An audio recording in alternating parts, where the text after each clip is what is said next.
Hello, good morning student, welcome back to exam Samadhan. I am Chetna Soni.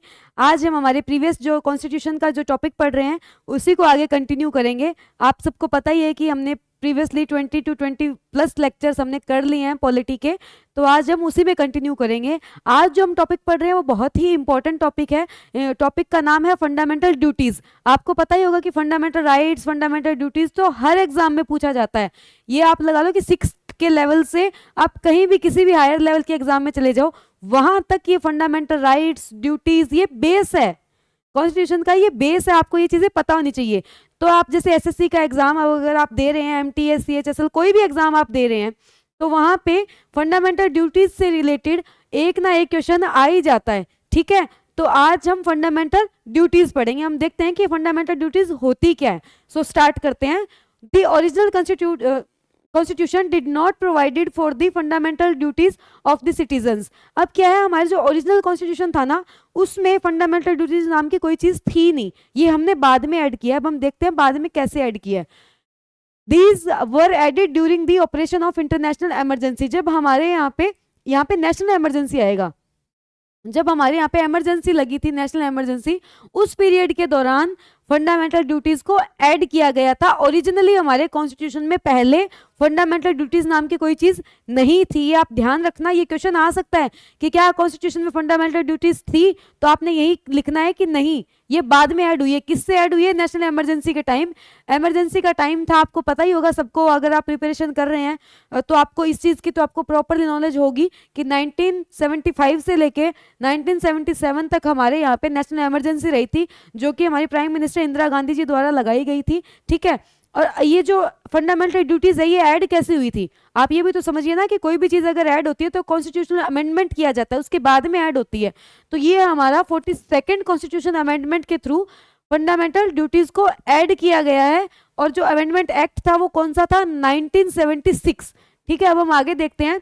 अब ये fundamental duties अगर add की है तो किसी ना किसी ने तो बोला होगा, ऐसे ही थोड़ी कि ख्याल आ गया बस ऐड कर दो। किसी ने फंडामेंटल ड्यूटी को रेकमेंड किया था। किसने रेकमेंड किया था? स्वर्ण सिंह कमेटी ने रेकमेंड किया था कि हमारे देश में फंडामेंटल ड्यूटी होनी चाहिए। हम नेक्स्ट देखते हैं।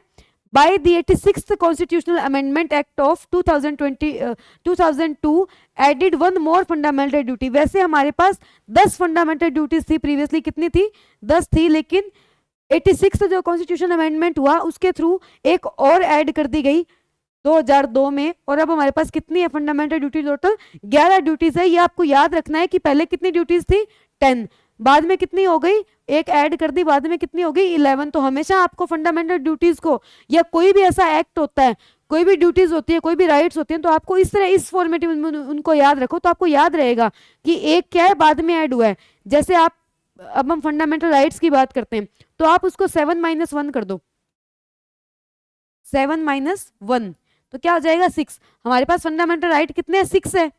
तो आपको याद रहेगा कि एक जो है वो हटा दिया गया है। अब आप इसको ऐसे करो 10 + 1, तो आपको याद रहेगा कि एक क्या है, बाद में ऐड किया गया है। तो ये क्या एक फॉर्मेट है आपको चीज़ों को याद रखने का, चीज़ों को समझने का। क्योंकि कोई पूछ ले, अच्छा 10 है तो पहले क्या एक और था, या पहले कोई ड्यूटी थी, या फिर बाद में ऐड की गई? तो ये सब चीज़ें आपको याद करने के लिए एक सिंपल शॉर्ट फॉर्मेट है। तो इस तरीके से आपकी ट्रिक्स है, इन ट्रिक्स से क्या आप याद कर सकते हैं। हम आगे देखते हैं। These are inspired by USSR constitution. Now 10 + 1 fundamental duties, ये मैंने आपको बता दिया गया। फंडामेंटल ड्यूटीज इंस्पायर कहां से हुई थी? रशिया के कॉन्स्टिट्यूशन से। जो प्रेजेंट में रशिया है वो पहले क्या था? यूएसएसआर था। ठीक है, तो वहां के कॉन्स्टिट्यूशन से इंस्पायर होकर हमने क्या किया? अपने कॉन्स्टिट्यूशन में फंडामेंटल ड्यूटीज को ऐड किया। अब हम नेक्स्ट देखते हैं। These are described in part 4। ये किस पार्ट में है? पार्ट 4 में है। आपको पता है 3rd पार्ट में क्या है? हमारे फंडामेंटल राइट्स हैं। पार्ट 4 में है फंडामेंटल ड्यूटीज। ठीक है, अब हम आगे देखते हैं। The constitution which consist of only 1 article. Part 4 जो है उसका आर्टिकल ही कितना है? उसमें एक ही आर्टिकल है। ठीक है, आर्टिकल 51A। 51 तो आपने लास्ट डीपीएसपी में पढ़ा ही है। तो ये कौन सा आर्टिकल हुआ? 51A। पार्ट 4 में सिर्फ एक आर्टिकल है। आप चीजों को बार बार मैं इसलिए रिपीट कर रही हूँ क्योंकि आपको याद रहे। 51 आर्टिकल जो है, 51A जो है हमारा, वो एक आर्टिकल ऐसा है जो सिर्फ एक ही आर्टिकल है हमारे कॉन्स्टिट्यूशन के 4th पार्ट में। ठीक है, अब हम आगे चलते हैं और इस फोर्थ पार्ट में है क्या, इसमें है 11 फंडामेंटल ड्यूटीज। अब हम एक एक करके हमारी फंडामेंटल ड्यूटीज को पढ़ते हैं। अब इसमें क्या है, अबाइड बाय द कॉन्स्टिट्यूशन, जो भी कॉन्स्टिट्यूशन ने हमें बताया है, जिस चीज की रिस्पेक्ट करने के लिए बताया, उसकी रिस्पेक्ट हमारी करना हमारा फर्ज है। ड्यूटीज का मतलब क्या है कि ये तो हमें करना ही है, ये हमारी फंडामेंटल ड्यूटीज है, हर नागरिक को करना ही है, ठीक है। Abide by the constitution and respect national flag and national anthem, हमें हमारे नेशनल फ्लैग की हमेशा रेस्पेक्ट करनी है, नेशनल एंथम की हमेशा रेस्पेक्ट करनी है, ये हमारी फर्स्ट ड्यूटी है। सेकंड क्या है, सेकंड क्या बोलती है, to follow the ideals of the freedom struggles, जो हमारे जिन्होंने हमें फ्रीडम दिलवाया है, जो भी हमारे क्रांतिकारी लोग थे, उनके आइडल्स है, उनको हमें हमेशा फॉलो करना। आप देखते होंगे ना कि आज भी भगत सिंह जी की फोटो लगी रहती है, चंद्रशेखर जी आजाद है, सुभाष चंद्र बोस है, तो ऐसे जो ये दिग्गज थे, जो ये दिग्गज नेता थे, जिन्होंने हमें आज़ादी दिलाने में, हमारी आज़ादी मिली ही इनकी वजह से है, जो भी हमारे क्रांतिकारी थे, जो भी हमारे उस टाइम के नेता थे, बहुत सारे हैं, आपको पता ही है। हम हिस्ट्री में पढ़ेंगे तब हम एक एक नाम पे फोकस करेंगे, हम ध्यान देंगे उन सब चीज़ों पे, उन सब बातों पे कि कैसे कैसे उन्होंने फ्रीडम के लिए स्ट्रगल किया था। तो उनके आइडल्स को हमेशा फॉलो करना, उन्हें अपने आप में जीवित रखना, ये हमारा क्या फंडामेंटल ड्यूटी है। हम नेक्स्ट देखते हैं।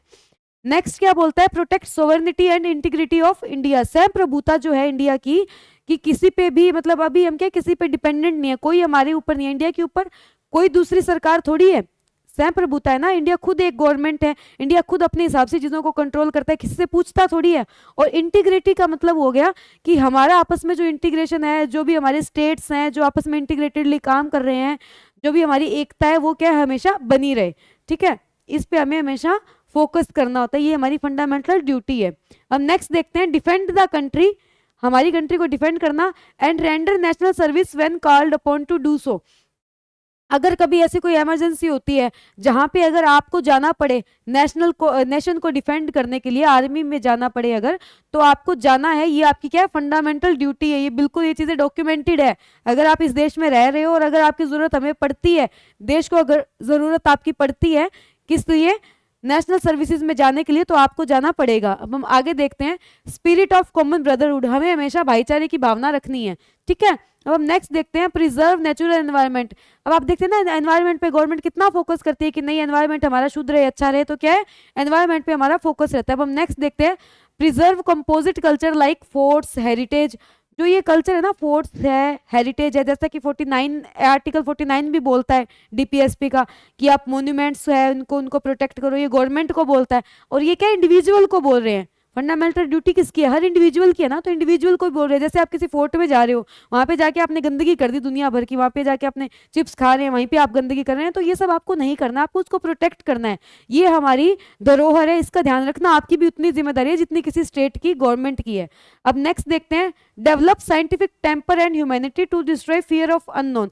अब क्या हमें एक ऐसा साइंटिफिक टेम्पर डेवलप करना है जिससे कि क्या रहे कि आपको, जैसे कि अननोन चीज का फियर जो होता है ना, कि आप ग्रोथ करने में हमेशा आगे रहे। आप ऐसा नहीं हो कि बस अगर आपने आप मान लीजिए कि आप अगर एक शहर घूमे हैं तो आप बस वहीं पे घूमेंगे, नहीं, आपको अपने आप को इतना डेवलप करना है, आपके साइंटिफिक माइंड को इतना ग्रो करना है कि आप क्या है आगे ग्रो कर सके। अगर इंडिविजुअल ग्रो करता है ना तो नेशन भी ग्रो करता है, ठीक है। तो नेशन की ग्रोथ तभी होती है जब वहाँ का इंडिविजुअल एक इंसान जो है रिसोर्स बने, ठीक है।